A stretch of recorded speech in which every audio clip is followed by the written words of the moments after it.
A Descent into the Maelstrom by Edgar Allan Poe. The ways of God in nature, as in providence, are not as our ways, nor are the models that we frame any way commensurate to the vastness, profundity, and unsearchableness of his works, which have a depth in them greater than the well of Democritus. Joseph Glanville. We had now reached the summit of the loftiest crag. For some minutes the old man seemed too much exhausted to speak. "Not long ago," said he at length, "and I could have guided you on this route as well as the youngest of my sons. But, about 3 years past, there happened to me an event such as never happened before to mortal man, or at least such as no man ever survived to tell of. And the 6 hours of deadly terror which I then endured have broken me up body and soul. You suppose me a very old man, but I am not. It took less than a single day to change these hairs from a jetty black to white, to weaken my limbs, and to unstring my nerves, so that I tremble at the least exertion, and am frightened at a shadow. Do you know I can scarcely look over this little cliff without getting giddy, the little cliff, upon whose edge he had so carelessly thrown himself down to rest that the weightier portion of his body hung over it, while he was only kept from falling by the tenure of his elbow on its extreme and slippery edge. This little cliff arose, a sheer unobstructed precipice of black shining rock, some 15 or 1600 feet from the world of crags beneath us. Nothing would have tempted me to within half a dozen yards of its brink. In truth, so deeply was I excited by the perilous position of my companion, that I fell at full length upon the ground, clung to the shrubs around me, and dared not even glance upward at the sky, while I struggled in vain to divest myself of the idea that the very foundations of the mountain were in danger from the fury of the winds.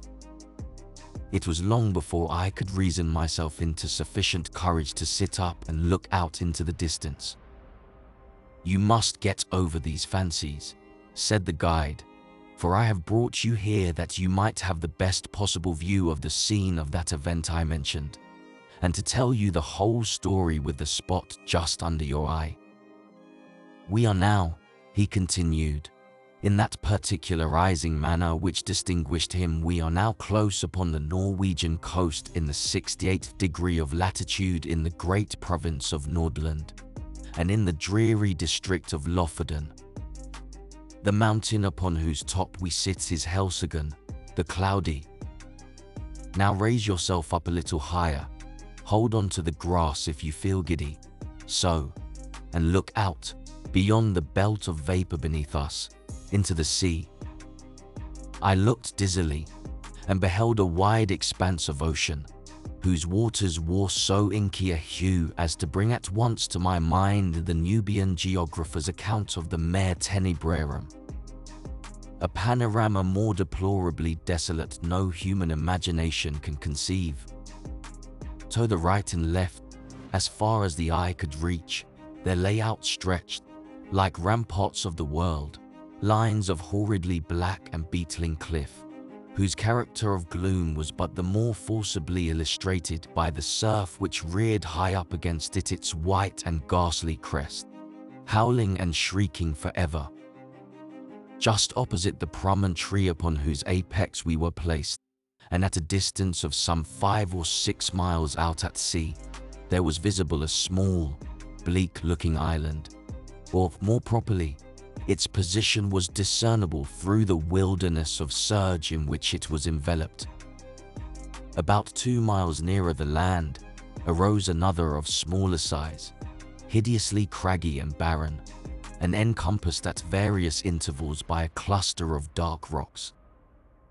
The appearance of the ocean, in the space between the more distant island and the shore, had something very unusual about it.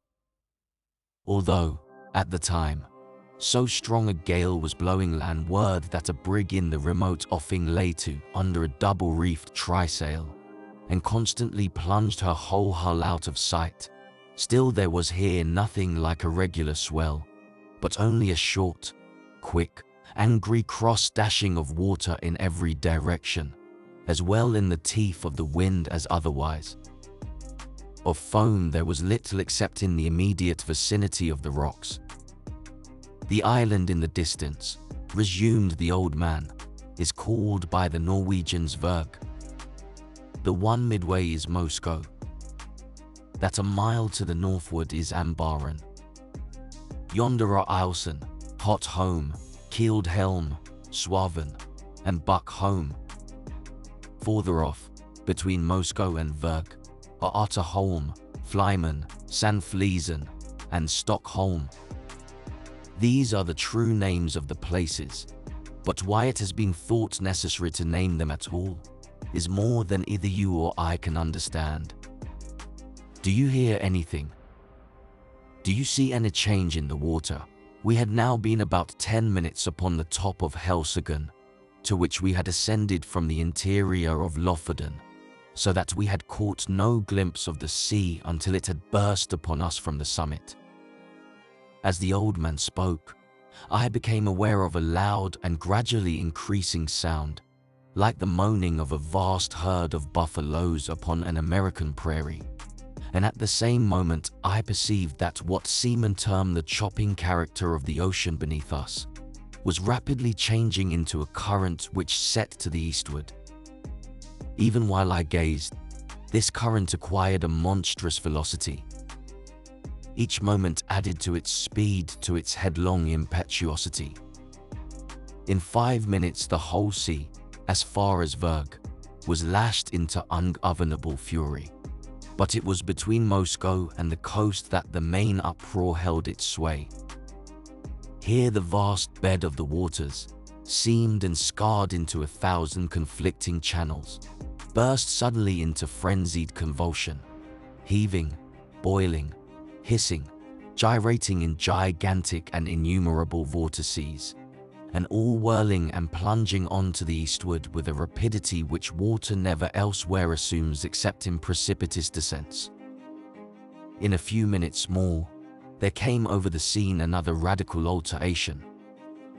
The general surface grew somewhat more smooth, and the whirlpools, one by one, disappeared, while prodigious streaks of foam became apparent where none had been seen before.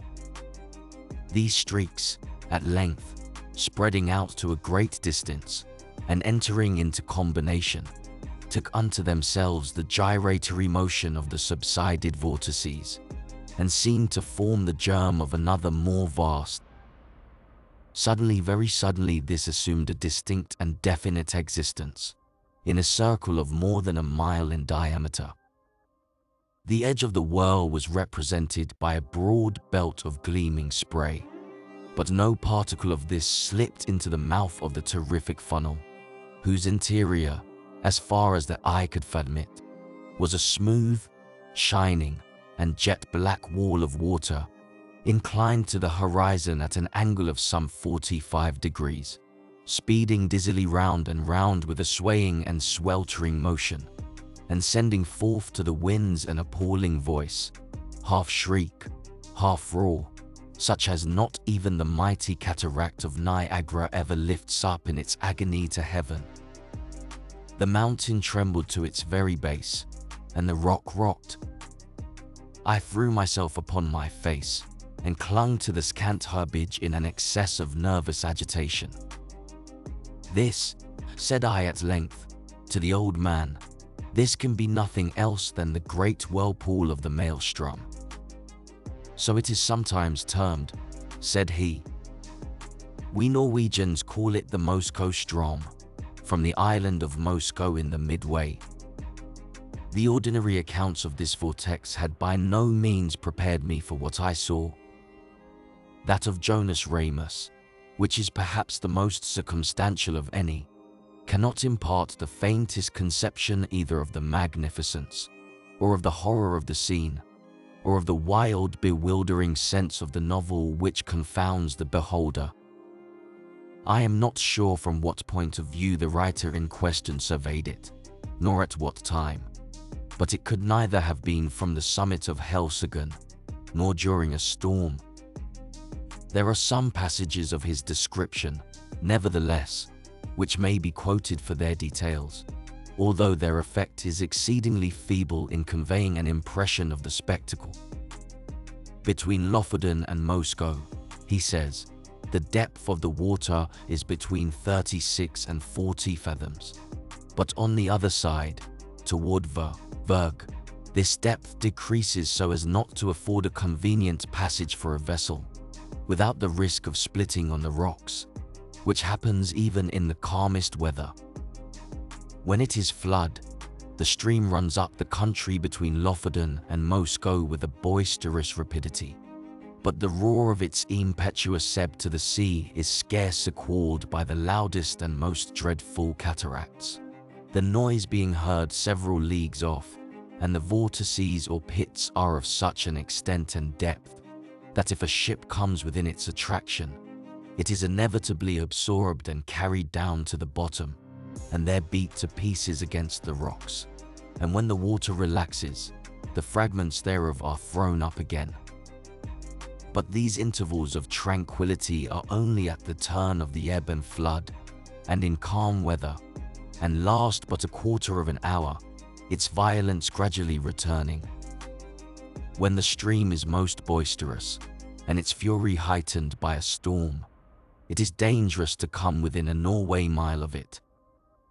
Boats, yachts, and ships have been carried away by not guarding against it before they were within its reach. It likewise happens frequently that whales come too near the stream and are overpowered by its violence, and then it is impossible to describe their howlings and bellowings in their fruitless struggles to disengage themselves. A bear once, attempting to swim from Lofoden to Moskow, was caught by the stream and borne down, while he roared terribly, so as to be heard on shore. Large stocks of firs and pine trees, after being absorbed by the current, rise again broken and torn to such a degree as if bristles grew upon them. This plainly shows the bottom to consist of craggy rocks, among which they are whirled to and fro. This stream is regulated by the flux and reflux of the sea, it being constantly high and low water every 6 hours. In the year 1645, early in the morning of Sexagesima Sunday, it raged with such noise and impetuosity that the very stones of the houses on the coast fell to the ground. In regard to the depth of the water, I could not see how this could have been ascertained at all in the immediate vicinity of the vortex.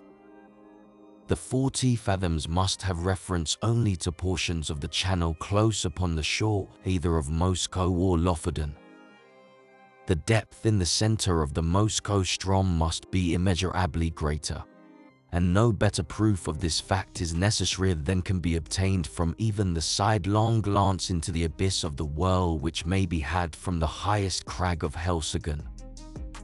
Looking down from this pinnacle upon the howling Phlegethon below, I could not help smiling at the simplicity with which the honest Jonas Ramus records, as a matter difficult of belief, the anecdotes of the whales and the bears. For it appeared to me, in fact, a self-evident thing, that the largest ship of the line in existence, coming within the influence of that deadly attraction, could resist it as little as a feather the hurricane, and must disappear bodily and at once. The attempts to account for the phenomenon, some of which, I remember, seemed to me sufficiently plausible in perusal, now wore a very different and unsatisfactory aspect. The idea generally received is that this, as well as 3 smaller vortices among the Faroe Islands, have no other cause than the collision of waves rising and falling, at flux and reflux, against a ridge of rocks and shelves, which confines the water so that it precipitates itself like a cataract, and thus the higher the flood rises, the deeper must the fall be, and the natural result of all is a whirlpool or vortex, the prodigious suction of which is sufficiently known by lesser experiments. These are the words of the Encyclopaedia Britannica. Kirker and others imagine that in the center of the channel of the Maelstrom is an abyss penetrating the globe and issuing in some very remote part, the Gulf of Bothnia being somewhat decidedly named in one instance. This opinion, idle in itself, was the one to which, as I gazed, my imagination most readily assented, and, mentioning it to the guide, I was rather surprised to hear him say that, although it was the view almost universally entertained of the subject by the Norwegians, it nevertheless was not his own.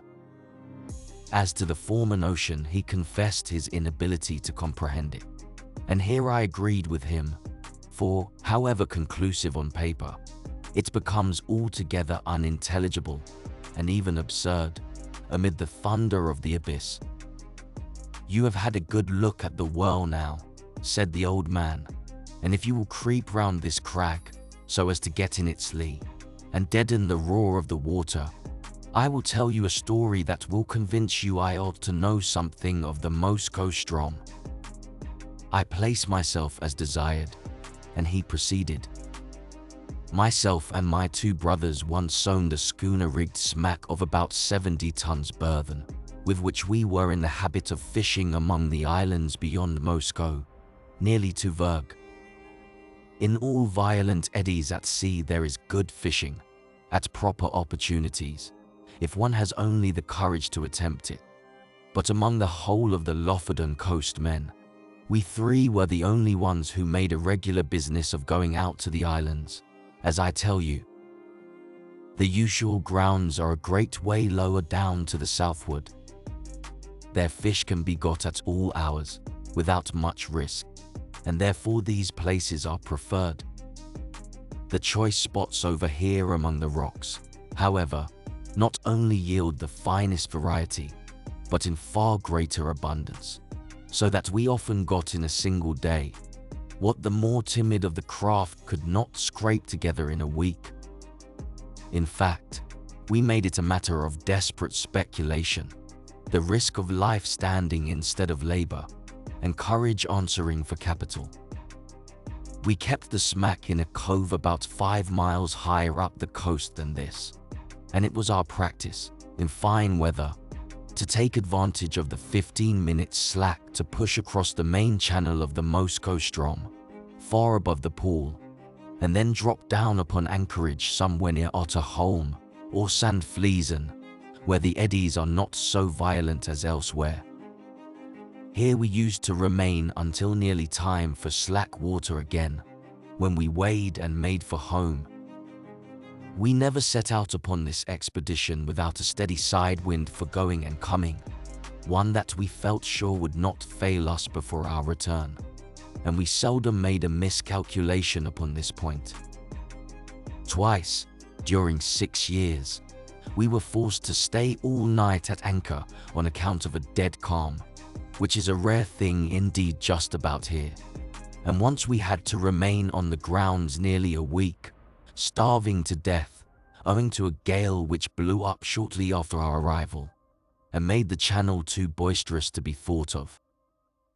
Upon this occasion we should have been driven out to sea in spite of everything, for the whirlpools threw us round and round so violently, that, at length, we fouled our anchor and dragged it, if it had not been that we drifted into one of the innumerable cross-currents, here today and gone tomorrow, which drove us under the lee of Flyman, where, by good luck, we brought up. I could not tell you the 20th part of the difficulties we encountered on the grounds. It is a bad spot to be in, even in good weather, but we made shift always to run the gauntlet of the Maelstrom itself without accident, although at times my heart has been in my mouth when we happened to be a minute or so behind or before the slack. The wind sometimes was not as strong as we thought it at starting, and then we made rather less way than we could wish, while the current rendered the smack unmanageable. My eldest brother had a son 18 years old, and I had 2 stout boys of my own. These would have been of great assistance at such times, in using the sweeps, as well as afterward in fishing, But somehow, although we ran the risk ourselves, we had not the heart to let the young ones get into the danger, for, after all is said and done, it was a horrible danger, and that is the truth. It is now within a few days of 3 years since what I am going to tell you occurred. It was on the 10th day of July, 18, a day which the people of this part of the world will never forget, for it was one in which blew the most terrible hurricane that ever came out of the heavens. And yet all the morning, and indeed until late in the afternoon, there was a gentle and steady breeze from the southwest, while the sun shone brightly, so that the oldest seaman among us could not have foreseen what was to follow. The 3 of us, my 2 brothers and myself, had crossed over to the islands about 2:00 p.m. and had soon nearly loaded the smack with fine fish, which, we all remarked, were more plenty that day than we had ever known them. It was just 7, by my watch, when we weighed and started for home, so as to make the worst of the storm at slack water, which we knew would be at 8. We set out with a fresh wind on our starboard quarter, and for some time spanked along at a great rate, never dreaming of danger, for indeed we saw not the slightest reason to apprehend it. All at once we were taken aback by a breeze from over Helseggen. This was most unusual, something that had never happened to us before, and I began to feel a little uneasy, without exactly knowing why. We put the boat on the wind, but could make no headway at all for the eddies, and I was upon the point of proposing to return to the anchorage, when, looking astern, we saw the whole horizon covered with a singular copper-colored cloud that rose with the most amazing velocity. In the meantime, the breeze that had headed us off fell away, and we were dead becalmed, drifting about in every direction. This state of things, however, did not last long enough to give us time to think about it. In less than a minute the storm was upon us. In less than 2 the sky was entirely overcast, and what with this and the driving spray, it became suddenly so dark that we could not see each other in the smack. Such a hurricane as then blew it is folly to attempt describing. The oldest seaman in Norway never experienced anything like it. We had let our sails go by the run before it cleverly took us, but, at the first puff, both our masts went by the board as if they had been sawed off the mainmast, taking with it my youngest brother, who had lashed himself to it for safety. Our boat was the lightest feather of a thing that ever sat upon water. It had a complete flush deck, with only a small hatch near the bow, and this hatch it had always been our custom to batten down when about to cross the Strom, by way of precaution against the chopping seas. But for this circumstance we should have foundered at once, for we lay entirely buried for some moments. How my elder brother escaped destruction I cannot say, for I never had an opportunity of ascertaining. For my part, as soon as I had let the foresail run, I threw myself flat on deck, with my feet against the narrow gunwale of the bow, and with my hands grasping a ring bolt near the foot of the foremast. It was mere instinct that prompted me to do this, which was undoubtedly the very best thing I could have done, for I was too much flurried to think. For some moments we were completely deluged, as I say, and all this time I held my breath and clung to the bolt. When I could stand it no longer, I raised myself upon my knees, still keeping hold with my hands, and thus got my head clear. Presently our little boat gave herself a shake, just as a dog does in coming out of the water, and thus rid herself, in some measure, of the seas. I was now trying to get the better of the stupor that had come over me, and to collect my senses so as to see what was to be done, when I felt somebody grasp my arm. It was my elder brother, and my heart leaped for joy, for I had made sure that he was overboard. But the next moment, all this joy was turned into horror, for he put his mouth close to my ear and screamed out the word Maelström. No one ever will know what my feelings were at that moment. I shook from head to foot as if I had had the most violent fit of the ague. I knew what he meant by that one word well enough. I knew what he wished to make me understand. With the wind that now drove us on, we were bound for the whirl of the Strom, and nothing could save us. You perceive that in crossing the Strom channel, we always went a long way up above the whirl, even in the calmest weather, and then had to wait and watch carefully for the slack. But now we were driving right upon the pool itself, and in such a hurricane as this. To be sure, I thought, we shall get there just about the slack. There is some little hope in that. But in the next moment I cursed myself for being so great a fool as to dream of hope at all. I knew very well that we were doomed, had we been 10 times a 90-gun ship. By this time the first fury of the tempest had spent itself, or perhaps we did not feel it so much as we scudded before it, but at all events the seas, which at first had been kept down by the wind and lay flat and frothing, now got up into absolute mountains. A singular change, too, had come over the heavens.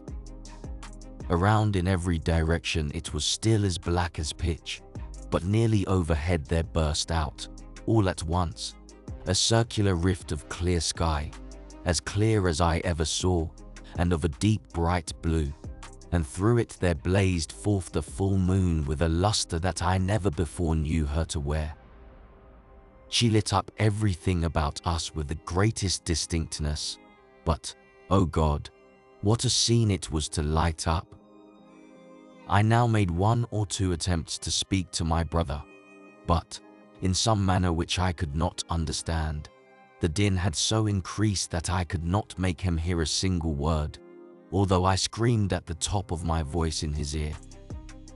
Presently he shook his head, looking as pale as death, and held up one of his fingers, as if to say, "Listen." At first I could not make out what he meant, but soon a hideous thought flashed upon me. I dragged my watch from its fob. It was not going. I glanced at its face by the moonlight, and then burst into tears as I flung it far away into the ocean. It had run down at 7 o'clock. We were behind the time of the slack, and the whirl of the Strom was in full fury. When a boat is well built, properly trimmed, and not deep laden, the waves in a strong gale, when she is going large, seem always to slip from beneath her, which appears very strange to a landsman, and this is what is called riding, in sea phrase. Well, so far we had ridden the swells very cleverly, but presently a gigantic sea happened to take us right under the counter, and bore us with it as it rose, up, as if into the sky. I would not have believed that any wave could rise so high. And then down we came with a sweep, a slide, and a plunge that made me feel sick and dizzy, as if I was falling from some lofty mountain top in a dream. But while we were up I had thrown a quick glance around, and that one glance was all sufficient. I saw our exact position in an instant. The Maelström whirlpool was about 1/4 of a mile dead ahead, but no more like the everyday Maelström than the whirl as you now see it is like a mill race. If I had not known where we were and what we had to expect, I should not have recognized the place at all. As it was, I involuntarily closed my eyes in horror. The lids clenched themselves together as if in a spasm. It could not have been more than 2 minutes afterward until we suddenly felt the waves subside and were enveloped in foam. The boat made a sharp half-turn to larboard and then shot off in its new direction like a thunderbolt. At the same moment, the roaring noise of the water was completely drowned in a kind of shrill shriek. such a sound as you might imagine given out by the waste pipes of many thousand steam vessels, letting off their steam altogether. We were now in the belt of surf that always surrounds the whirl, and I thought, of course, that another moment would plunge us into the abyss, down which we could only see indistinctly on account of the amazing velocity with which we were borne along. The boat did not seem to sink into the water at all, but to skim like an air bubble upon the surface of the surge. Her starboard side was next the whirl, and on the larboard arose the world of ocean we had left. It stood like a huge riving wall between us and the horizon. It may appear strange, but now, when we were in the very jaws of the gulf, I felt more composed than when we were only approaching it. Having made up my mind to hope no more, I got rid of a great deal of that terror which unmanned me at first. I suppose it was despair that strung my nerves. It may look like boasting, but what I tell you is truth. I began to reflect how magnificent a thing it was to die in such a manner, and how foolish it was in me to think of so paltry a consideration as my own individual life, in view of so wonderful a manifestation of God's power. I do believe that I blushed with shame when this idea crossed my mind. After a little while I became possessed with the keenest curiosity about the whirl itself. I positively felt a wish to explore its depths, even at the sacrifice I was going to make. And my principal grief was that I should never be able to tell my old companions on shore about the mysteries I should see.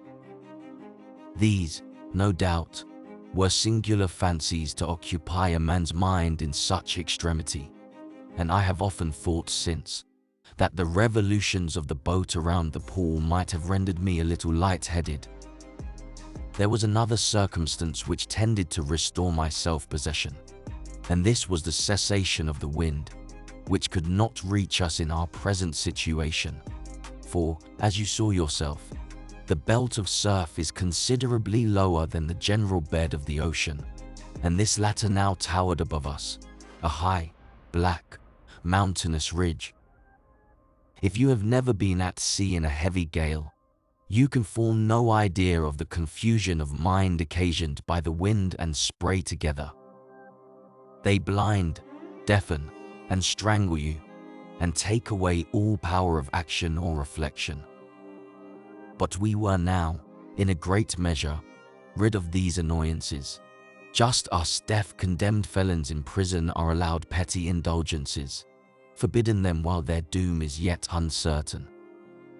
How often we made the circuit of the belt, it is impossible to say.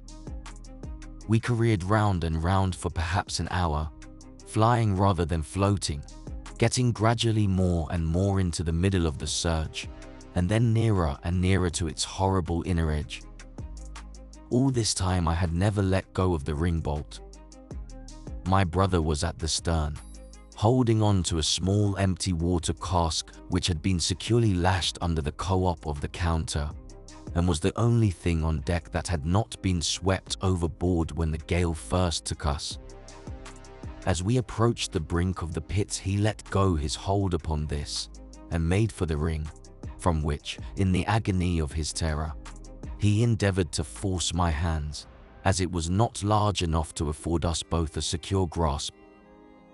I never felt deeper grief than when I saw him attempt this act, although I knew he was a madman when he did it, a raving maniac through sheer fright. I did not care, however, to contest the point with him.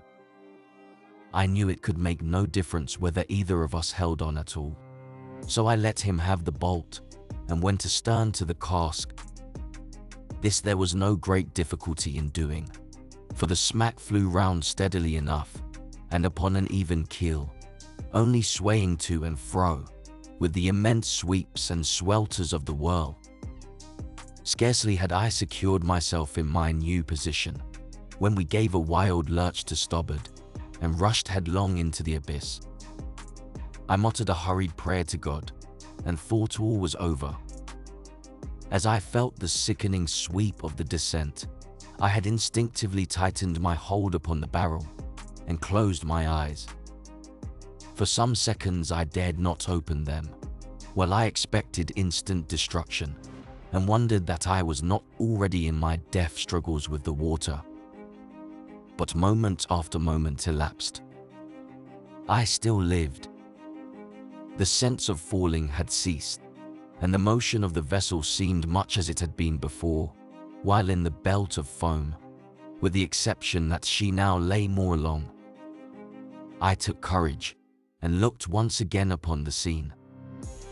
Never shall I forget the sensations of awe, horror, and admiration with which I gazed about me. The boat appeared to be hanging, as if by magic, midway down, upon the interior surface of a funnel vast in circumference, prodigious in depth, and whose perfectly smooth sides might have been mistaken for ebony, but for the bewildering rapidity with which they spun around, and for the gleaming and ghastly radiance they shot forth, as the rays of the full moon, from that circular rift amid the clouds which I have already described, streamed in a flood of golden glory along the black walls, and far away down into the inmost recesses of the abyss. At first I was too much confused to observe anything accurately. The general burst of terrific grandeur was all that I beheld. When I recovered myself a little, however, my gaze fell instinctively downward. In this direction I was able to obtain an unobstructed view, from the manner in which the smack hung on the inclined surface of the pool. She was quite upon an even keel, that is to say, her deck lay in a plane parallel with that of the water, but this latter sloped at an angle of more than 45 degrees, so that we seemed to be lying upon our beam ends. I could not help observing, nevertheless, that I had scarcely more difficulty in maintaining my hold and footing in this situation than if we had been upon a dead level. And this, I suppose, was owing to the speed at which we revolved. The rays of the moon seemed to search the very bottom of the profound gulf, but still I could make out nothing distinctly, on account of a thick mist in which everything there was enveloped, and over which there hung a magnificent rainbow, like that narrow and tottering bridge which muscle men say is the only pathway between time and eternity. This mist, or spray, was no doubt occasioned by the clashing of the great walls of the funnel, as they all met together at the bottom, but the yell that went up to the heavens from out of that mist, I dare not attempt to describe. Our first slide into the abyss itself, from the belt of foam above, had carried us a great distance down the slope, but our farther descent was by no means proportionate.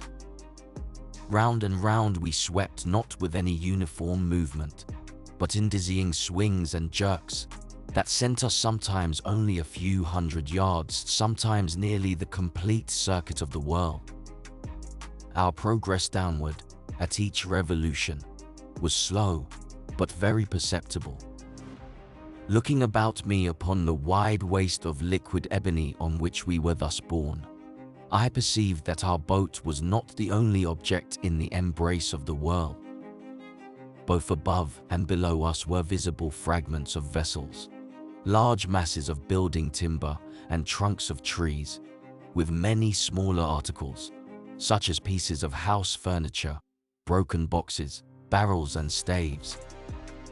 I have already described the unnatural curiosity which had taken the place of my original terrors. It appeared to grow upon me as I drew nearer and nearer to my dreadful doom. I now began to watch, with a strange interest, the numerous things that floated in our company. I must have been delirious, for I even sought amusement in speculating upon the relative velocities of their several descents toward the foam below. This fir tree, I found myself at one time saying, will certainly be the next thing that takes the awful plunge and disappears. And then I was disappointed to find that the wreck of a Dutch merchant ship overtook it and went down before.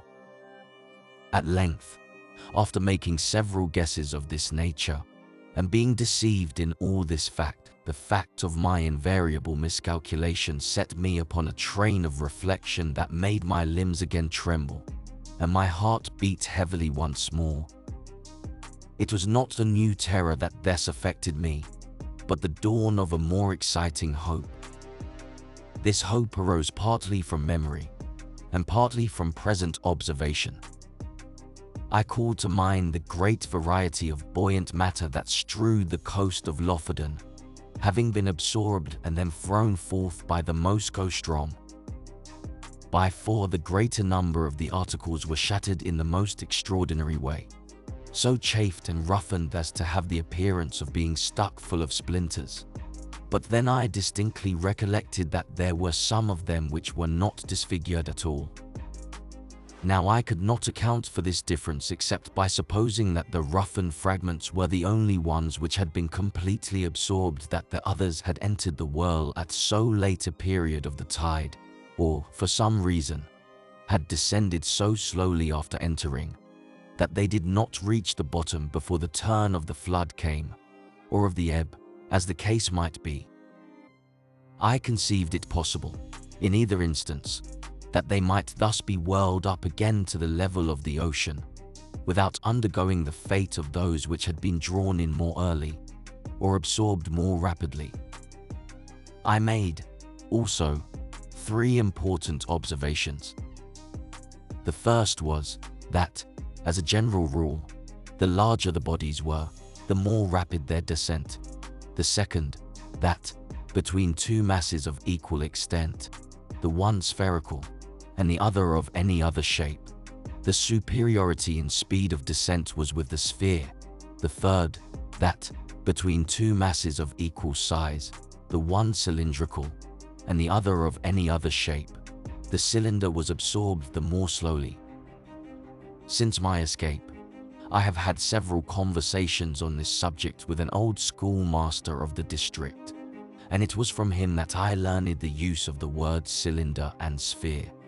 He explained to me, although I have forgotten the explanation, how what I observed was, in fact, the natural consequence of the forms of the floating fragments, and showed me how it happened that a cylinder, swimming in a vortex, offered more resistance to its suction, and was drawn in with greater difficulty than an equally bulky body, of any form whatever.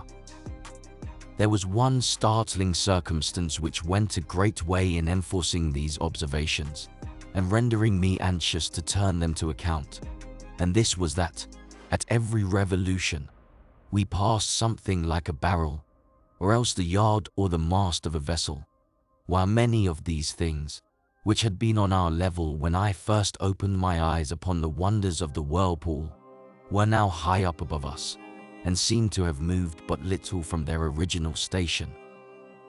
I no longer hesitated what to do. I resolved to lash myself securely to the water cask upon which I now held, to cut it loose from the counter, and to throw myself with it into the water. I attracted my brother's attention by signs, pointed to the floating barrels that came near us, and did everything in my power to make him understand what I was about to do. I thought at length that he comprehended my design, but, whether this was the case or not, he shook his head despairingly, and refused to move from his station by the ring bolt. It was impossible to reach him. The emergency admitted of no delay, and so, with a bitter struggle, I resigned him to his fate, fastened myself to the cask by means of the lashings which secured it to the counter, and precipitated myself with it into the sea, without another moment's hesitation. The result was precisely what I had hoped it might be. As it is myself who now tell you this tale, as you see that I did escape, and as you are already in possession of the mode in which this escape was effected, and must therefore anticipate all that I have farther to say, I will bring my story quickly to conclusion. It might have been an hour, or thereabout, after my quitting the smack, when, having descended to a vast distance beneath me, It made 3 or 4 wild gyrations in rapid succession, and, bearing my loved brother with it, plunged headlong, at once and forever, into the chaos of foam below. The barrel to which I was attached sunk very little farther than half the distance between the bottom of the gulf and the spot at which I leaped overboard, before a great change took place in the character of the whirlpool. The slope of the sides of the vast funnel became momently less and less steep. The gyrations of the whirl grew, gradually, less and less violent. By degrees, the froth and the rainbow disappeared, and the bottom of the gulf seemed slowly to apprise. The sky was clear, the winds had gone down, and the full moon was setting radiantly in the west, when I found myself on the surface of the ocean, in full view of the shores of Lofoten, and above the spot where the pool of the Maelström had been. It was the hour of the slack, but the sea still heaved in mountainous waves from the effects of the hurricane.